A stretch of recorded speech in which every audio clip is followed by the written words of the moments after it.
আসসালামু আলাইকুম। এইচএসসি 2026 পরীক্ষার্থীদের জন্য আজকে আমরা অর্থনীতি দ্বিতীয় পত্র সাজেশন নিয়ে তোমাদের সামনে উপস্থিত হয়েছি। তাহলে চলো সাজেশনটি দেখা যাক। 11টি সৃজনশীল আসবে, তোমরা জানো এখান থেকে 60টি সৃজনশীল অ্যান্সার দিতে হবে, এটা 70 মার্ক এবং এমসিকিউ 30, এ হচ্ছে টোটাল 100 মার্ক।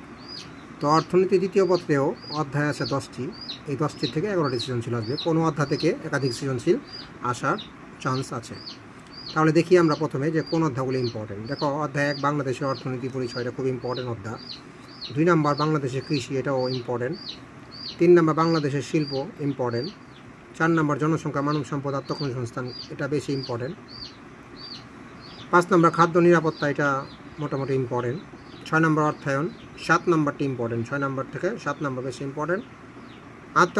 8 নাম্বার আন্তর্জাতিক বাণিজ্য, এটিও অধ্যায়টি ইম্পর্টেন্ট।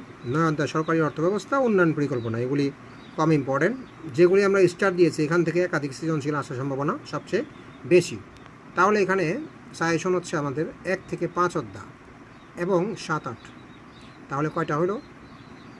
60টি অধ্যায়। এই 60টি অধ্যায় থেকে তোমরা 7 থেকে 8টি সৃজনশীল কমন পাবে, অ্যাটলিস্ট 7টি পাবেই, 8টি সৃজনশীল পাবা, বা তারও বেশি পেতে পারো, 9টি সৃজনশীল পেতে পারো। তা আমরা ধরে নিলাম কমসে কম 7টা সৃজনশীল কমন পাবো। তা আমরা যদি এই 60টি অধ্যায় কমপ্লিট করি তাহলে আমাদের অর্থনীতি দ্বিতীয় পত্র সাজেশন কমপ্লিট হয়ে যাবে। এই 60টি অধ্যায় পরেই তোমরা অর্থনীতি দ্বিতীয় পত্র প্রিপারেশন নিবে। তো অর্থনীতি দ্বিতীয় পত্র সাজেশন আজকে এই পর্যন্তই। পরবর্তী ভিডিওতে আমরা অন্য কোনো বিষয়ে সাজেশন নিয়ে তোমাদের সামনে উপস্থিত হব। সেই পর্যন্ত ভালো থাকো, সুস্থ থাকো, ধন্যবাদ।